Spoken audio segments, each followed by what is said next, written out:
C'est une vraie révolution copernicienne que je vous propose. Et je pèse mes mots.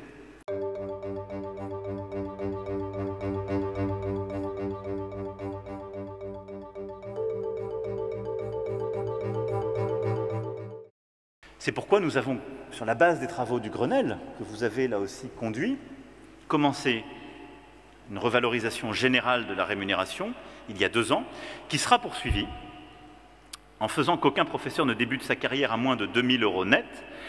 À cela s'ajoutera ce pacte pour les enseignants, qui lui permettra, sur une base volontaire ouverte à tous et toutes, pour celles et ceux qui veulent s'engager dans le suivi individualisé, dans des missions supplémentaires, dans des tâches d'encadrement, dans des actions qui ont du sens et qui sont déjà la réalité de tant et tant de nos enseignants.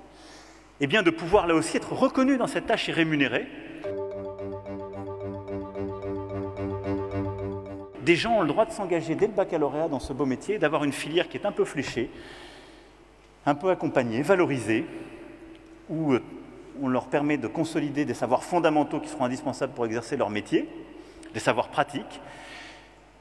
De fait, on a des enseignants qui ont un parcours universitaire parfois très long, qui est le fruit aussi des difficultés que nous avons sur l'orientation post-bac, il faut dire les choses, et qui, compte tenu de la structure de rémunération et ensuite des missions qui seront les leurs, pourraient en quelque sorte être construits collectivement différemment, ce qui serait mieux pour eux et mieux pour la nation entière.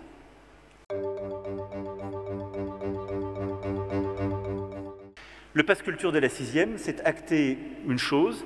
Le pass culture a commencé à fonctionner, à se développer, quand on l'a mis comme un levier pour nos enseignants. Et quand on vous a permis de le déployer au lycée en particulier. L'accès à la culture, parfois, avait un frein qui était un frein économique. Et donc le pass culture permet d'accompagner, mais avec l'enseignant qui oriente, qui accompagne.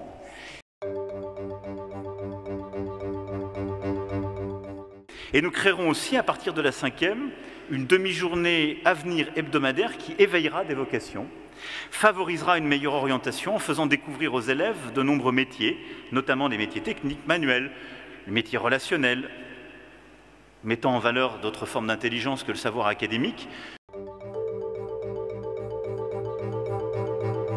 Il faut que dès maintenant, nous mettions en place ce travail en profondeur, cette transformation de nos lycées professionnels. Adapter aux besoins du marché du travail et des élèves nos formations.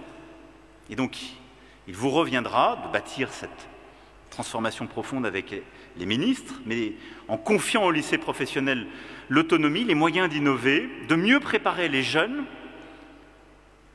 au monde de l'entreprise et de développer les temps de stage d'au moins 50% en rémunérant de manière correcte ces stages, ce qui est un des leviers formidables de leur valorisation.